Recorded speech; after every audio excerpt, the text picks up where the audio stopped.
Bharatiya Janata party के क्षेत्रीय अध्यक्ष डॉक्टर धर्मेंद्र सिंह जी, मऊ के जिलाध्यक्ष प्रवीण कुमार गुप्त जी, जनपद मऊ की 136 करोड़ रुपए से अधिक की परियोजनाओं के आज के इस लोकार्पण और शिलान्यास कार्यक्रम यहां पर उपस्थित जनपद मऊ के सभी उपस्थित भाइयों बहनों, पत्रकार मित्रों, भारत के अंदर राष्ट्रवाद की अलग जगाने वाली इस धरती को कोटि कोटि नमन करते हुए जिस धरती में पंडित श्याम नारायण पांडे ने अपनी अमिट कृति हल्दी घाटी के माध्यम से देश के युवाओं को मातृभूमि के प्रति समर्पित होने की प्रेरणा दी, अनेक स्वतंत्रता संग्राम सेनानियों और स्वतंत्र भारत में भी अनेक लोकप्रिय राजनेताओं को देने वाली इस धरती को आज विकास की ये योजनाएं समर्पित करते हुए मैं अपने जनप्रतिनिधियों को हृदय से बधाई देते हुए आप सबको इस अवसर पर अपनी बधाई देता हूं, अपनी शुभकामनाएं देता हूं। भाइयों बहनों, आप बहुत देर से यहां पर इंतजार कर रहे हैं और मुझे लगता है कि लगभग 3 घंटे से ज्यादा समय से आप सबकी यहां पर उपस्थिति, जिस धैर्य के साथ आप सबने यहां पर इंतजार किया है, मैं इसके लिए आप सबका हृदय से अभिनंदन करता हूं। मैंने प्रयास किया था कि मैं समय पर यहां आऊं, लेकिन संजोग ऐसा रहा कि चाहते हुए भी मौसम की विपरीत स्थितियों में, यहां पे बहुत शानदार धूप है और मैं कल लखनऊ से अयोध्या से रात्रि में ही गोरखपुर आ गया था। गोरखपुर इसलिए आया था कि मऊ के नजदीक है, मैं तत्काल सुबह समय पर यहां पहुंच जाऊंगा और भरपूर समय आपको यहां पर दूंगा। लेकिन सुबह से ही भयंकर कोहरा है और उसके कारण मैं आपके बीच समय पर नहीं आ पाया। इससे पहले भी जब मैं घोसी विधानसभा क्षेत्र के चुनाव के लिए श्री विजय राजभर के प्रचार में यहां आया था, तब भी मुझे लेट हो गया था, लेकिन उस समय भी आप लोगों ने, घोसी के मतदाताओं ने वहां पर देर तक इंतजार किया और श्री विजय राजभर को भारी मतों से विजयी बना करके यहां से भेजा। मैं उन सबका हृदय से धन्यवाद करता हूं, अभिनंदन करता हूं। भाइयों बहनों, विकास शासन की प्राथमिकता है। याद करिए 2014 में जब देश के प्रधानमंत्री के रूप में मोदी जी ने शपथ ग्रहण किया था, तब उन्होंने देश की जनता को एक ही बात कही थी कि हम विकास की योजनाओं का लाभ बिना भेदभाव के हर गरीब तक पहुंचाने का कार्य करेंगे। गरीब के साथ कोई भेदभाव नहीं होने देंगे, न जाति के नाम पर, न मत और मजहब के नाम पर, न क्षेत्र और भाषा के आधार पर। इस देश के अंदर एक नियति बन गई थी चेहरा देखकर के योजनाओं का लाभ देने का। योजनाओं का लाभ चेहरा देखकर के देने की जो दुष्प्रवृत्ति थी, इसीलिए इस देश के अंदर गरीबी, इस देश के अंदर बेरोजगारी, इस देश के अंदर अव्यवस्था, इस देश के अंदर अराजकता को जन्म दिया। और आजादी के बाद पहली बार देश के अंदर योजनाओं का लाभ बिना किसी भेदभाव के देने की बात जो प्रारंभ हुई, आज उसका परिणाम है प्रधानमंत्री आवास बिना भेदभाव के हर गरीब को दिया जाता है। स्वच्छ भारत मिशन के अंदर हर गरीब के घर में शौचालय बनता है। विद्युत का कनेक्शन बिना भेदभाव के हर गरीब को मिलता है, रसोई गैस का सिलेंडर हर गरीब को बिना भेदभाव के मिलता है, 5 लाख रुपए की आयुष्मान भारत की सुविधा हर गरीब को बिना भेदभाव के मिलता है। हर व्यक्ति को बिना भेदभाव के शासन की योजनाएं देने का कार्य, न उसकी जाति देखनी है, न उसका मत देखना है, न उसका मजहब देखना है, न उसका क्षेत्र देखना है, न उसकी भाषा देखनी है, क्योंकि हमारे लिए तो देश के अंदर 135 करोड़ की जनता ही हमारा परिवार है और उसके चेहरे पर खुशहाली लाना यही प्रधानमंत्री मोदी जी का संकल्प है और उसी संकल्प के लिए दिन रात परिश्रम करते हैं। देश की जनता के साथ उनके सुख दुख में खड़े होते हुए दिखाई देते हैं। हमारे लिए भी प्रदेश के अंदर 24 करोड़ की आबादी ही अपना परिवार है और इसके तरह हमको सोच भी नहीं सकते,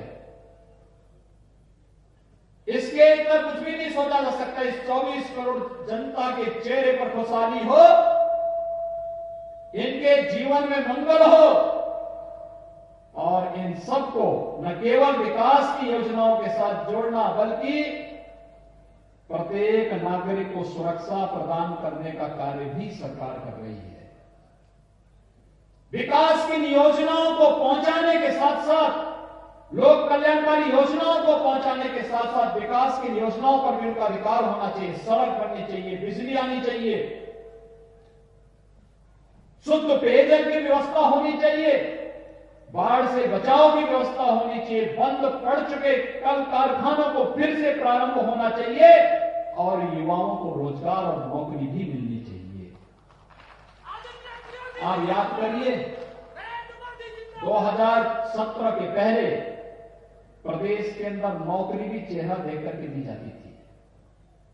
नौकरी निकलती थी, एक परिवार के लोग झोला लेकर के वसूली के लिए निकल पड़ते थे। लेकिन हम लोगों ने पिछले 4.25 वर्ष के दौरान 4.25 लाख नौकरियां प्रदेश के युवाओं को दी, सरकारी नौकरियां युवाओं को दी, चाहे वह पुलिस की भर्ती हो, अध्यापक की भर्ती हो, शिक्षा विभाग की हो, स्वास्थ्य विभाग की हो, सिंचाई विभाग की हो, लोक निर्माण विभाग की हो, किसी भी विभाग की नौकरी क्यों न रही हो, कोई बेईमानी और भ्रष्टाचार नहीं कर सकता। उत्तर प्रदेश के युवाओं की प्रतिभा और उसकी ऊर्जा के साथ कोई धोखा नहीं कर सकता। कोई धोखा करेगा तो उसकी जगह जेल होगी, जेल, और उसे जेल पहुंचाने का कार्य भी सरकार ने मजबूती के साथ किया है। भाइयों बहनों, हर नौजवान के हाथ को रोजगार देना, हर किसान को समय पे बीज, खाद और पानी की व्यवस्था करना, हर व्यापारी को सुरक्षा की गारंटी देना, हर महिला के सम्मान की रक्षा करना और देश विकास, इंफ्रास्ट्रक्चर डेवलपमेंट के विकास की परियोजनाओं को तेजी के साथ आगे बढ़ा करके अधिक से अधिक रोजगार की संभावनाओं को आगे बढ़ा करके उत्तर प्रदेश को देश के सामने सबसे विकसित राज्यों के रूप में प्रस्तुत करने के संकल्प के साथ आज हम प्रधानमंत्री मोदी जी के नेतृत्व में कार्य कर रहे हैं। आज यही कारण है, जिन लोगों की आदत थी योजनाओं को लटकाने की, वे कार्य नहीं होने देते थे, कोई कार्य नहीं होने देते थे, हर कार्य को लटकाते थे, भटकाते थे, न विकास के कार्य होने देते थे, न आस्था का सम्मान होने देते थे। आखिर इन 3 वर्षों, साढ़े तीन पौने 4 साल के दौरान लोग सोचते थे, लोग हमसे पूछते थे क्या अयोध्या में राम मंदिर बन पाएगा? हम कहते थे जरूर बनेगा, चिंता मत करिए, जरूर बनेगा। पर भाइयों बहनों, जनता जनार्दन ने अवसर दिया, प्रधानमंत्री के रूप में मोदी जी आए, 500 वर्षों की समस्या का समाधान किया और 5 अगस्त 2020 को अयोध्या में भगवान राम के भव्य मंदिर निर्माण का मार्ग अधिक प्रशस्त हो गया। 500 वर्षों तक जिस कार्य की तमन्ना देश की जनता देखती थी, जिसके लिए वो शहीद हुई थी, अपनी आस्था को प्राप्त करने के लिए जो तमन्ना थी, आज सपना साकार हुआ। कोई सोचता था? विकास की बड़ी बड़ी परियोजनाओं के बारे में भी चर्चाएं होती थी, लोग कहते हैं कि क्या ये होंगे, ये 4 लेन, ये 6 लेन। इन सड़कों के बारे में लोग कल्पना करते थे। आज हम पूर्वी उत्तर प्रदेश को पूर्वांचल एक्सप्रेसवे के साथ जोड़ रहे हैं। ये पूर्वांचल एक्सप्रेसवे पूर्वी उत्तर प्रदेश के अर्थव्यवस्था की बैकबोन बनने जा रही है, यानी यहां की अर्थव्यवस्था की रीढ़ बनने जा रही है। जो पूर्वी उत्तर प्रदेश आजादी के बाद से अपनी विपन्नता के लिए रो रहा था, आज पूर्वी उत्तर प्रदेश में व्यापक पैमाने पर नए उद्योग लाने और नए सिरे से यहां पर रोजगार की संभावना को आगे बढ़ाने और अपने युवाओं को इस बात की गारंटी देने के लिए हम लोग आए हैं कि यहां का युवा पलायन नहीं करेगा, बल्कि उसके घर और उसके गांव में ही हम लोग उसको रोजगार और नौकरी देने का कार्य करेंगे। ये पूर्वांचल एक्सप्रेसवे इसी उद्देश्य के साथ हम लोग बना रहे हैं। आजमगढ़ में एक नया राज्य विश्वविद्यालय बनाया जा रहा है। ये विश्वविद्यालय आधुनिक शिक्षा का एक नया केंद्र बिंदु बनकर के उभरेगा। आजमगढ़, जिसको लोग पहले डर से नाम भी नहीं लेते थे, लेकिन आज आजमगढ़ में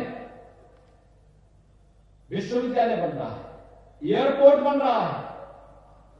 एयरपोर्ट की सुविधा देश और दुनिया के लिए मऊ के लोगों को गोरखपुर और लखनऊ और वाराणसी नहीं जाना पड़ेगा। मुश्किल से 50 किलोमीटर की दूरी पर, 1 घंटे की दूरी पर एयरपोर्ट, और एयरपोर्ट से देश के अंदर कहीं भी जाने की सुविधा आपको केवल आजमगढ़ से प्राप्त हो जाएगी।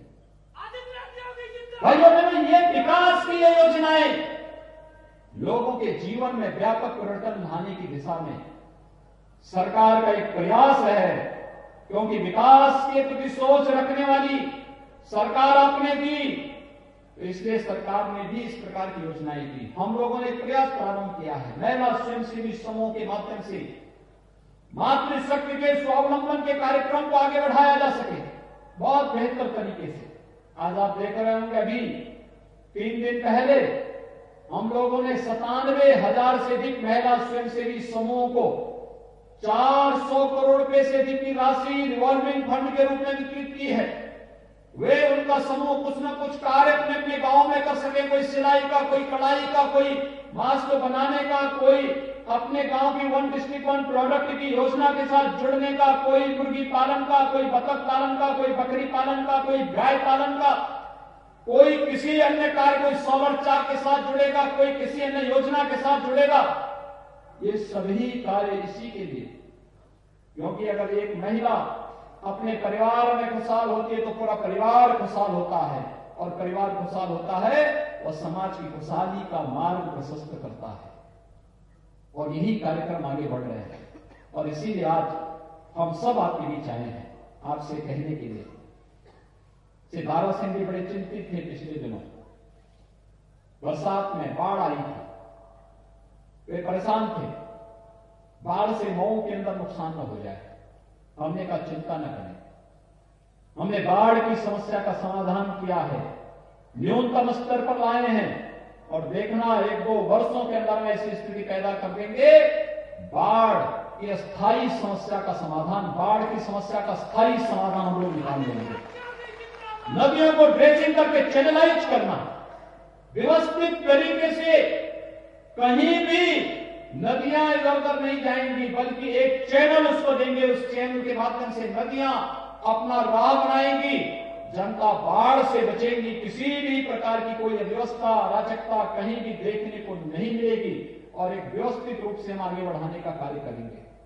काफी हद तक सफलता मिली है, बहुत सारी जगह पर इस प्रकार के कार्यक्रमों को सफलतापूर्वक हमने आगे चलाया है, और आगे भी ये कार्य प्रारंभ हो गए। हम लोगों ने कह दिया है जल शक्ति विभाग से हर हाल में 15 जनवरी से बाढ़ से संवेदनशील स्थलों पर कार्य प्रारंभ करें, और 15 मई के अंदर अंदर ये सारे कार्य संपन्न हो जाएं, जिससे जनता को परेशानी न हो। आजमगढ़ हो, मऊ हो, बलिया हो, गोरखपुर हो, देवरिया, अंबेडकर नगर या कोई भी जनपद हो, कहीं भी बाढ़ से कोई समस्या किसी के सामने नहीं आनी चाहिए। इसके स्थायी समाधान का मार्ग निकलना चाहिए। लेकिन साथ साथ आर्सेनिक और फ्लोराइड से जुड़े हुए क्षेत्रों में शुद्ध पेयजल की आपूर्ति करने के लिए सरकार ने व्यापक कार्य योजना बनाई है। याद करिए, हम लोगों ने बुंदेलखंड और बिंद क्षेत्र में प्रधानमंत्री जी से शिलान्यास करके पेयजल की योजना को आगे बढ़ा दिया है। अब आर्सेनिक और फ्लोराइड से प्रभावित क्षेत्रों में हम शुद्ध पेयजल की आपूर्ति करने जा रहे हैं। इसके लिए व्यापक कार्य योजना बन चुकी है। आने वाले समय में बंद उद्योगों को, जो कपड़ा उद्योग, बहुत सारी जगह कताई मिलें बंद हो रखी हैं, हम लोगों ने व्यापक कार्य योजना बनाने के लिए कहा कि बंद कताई मिलों को चलाने के लिए व्यापक कार्य योजना बनाई जानी चाहिए। इस बार मैं देख रहा था जब कंबल वितरण का कार्य किया जा रहा है, मैंने कहा है प्रशासन से मोटा कंबल दीजिए गरीबों को, जिससे ठंड वास्तव में ठंड से बचाया जा सके, क्योंकि एक गरीब के लिए इससे बचना बहुत महत्वपूर्ण है।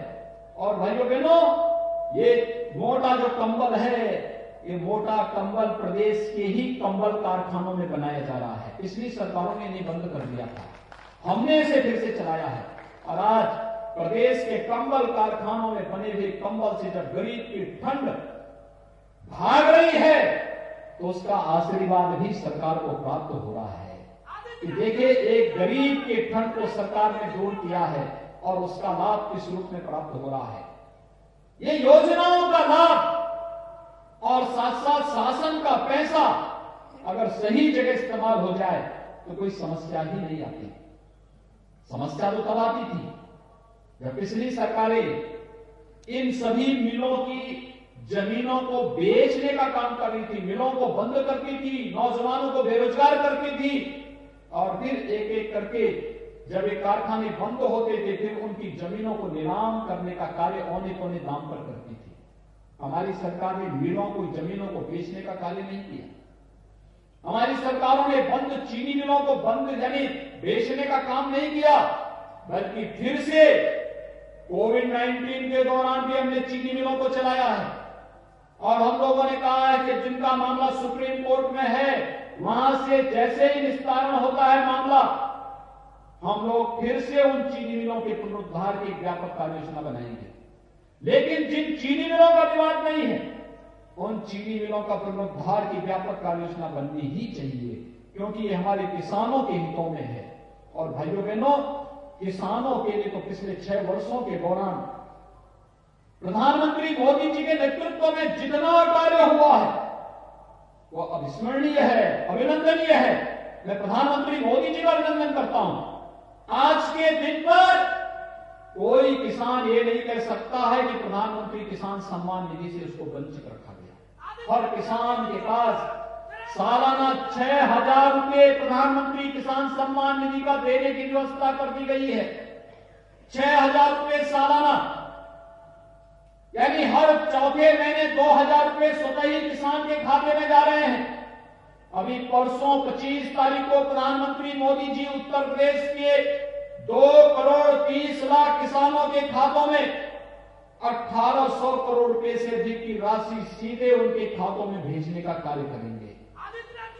पूरे देश के अंदर अगर आप देखेंगे तो 9 करोड़ किसानों के खातों में 18,000 करोड़ रुपए की राशि जाने वाली है।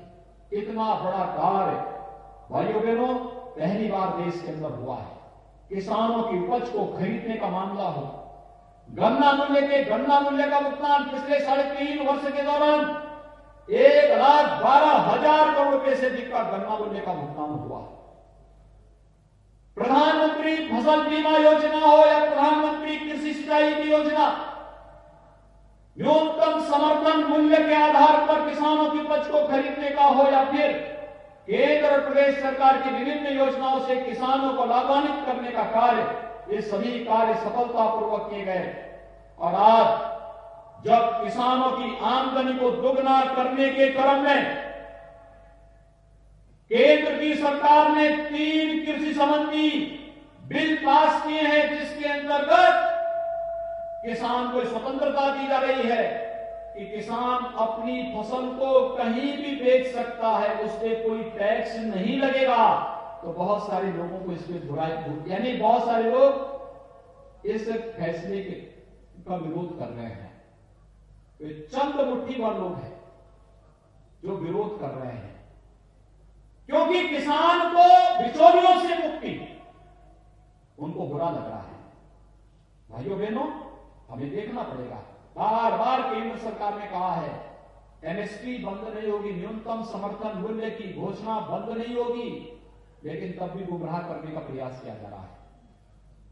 एपीएमसी एक्ट में संशोधन के बाद मंडियां बंद नहीं होंगी,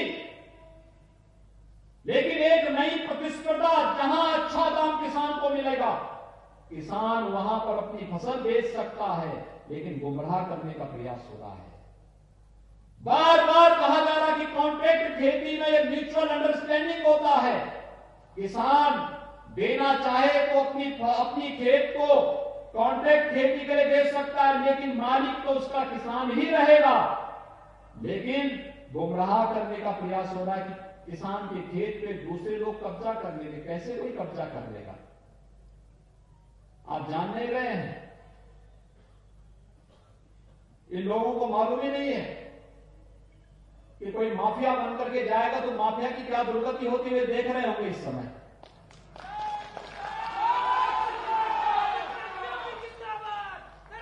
किसान के हितों के साथ और मजदूरों के हितों के साथ और युवाओं के जीवन के साथ किसी को खिलवाड़ करने की छूट नहीं दी जाएगी, और अगर कोई करेगा तो फिर परिणाम भी भुगतेगा। और यही तो कहा जा रहा है, लेकिन फिर भी एक झूठ को बार बार कह करके जनता के सामने भ्रम की स्थिति पैदा करने का कुत्सित प्रयास किया जा रहा है।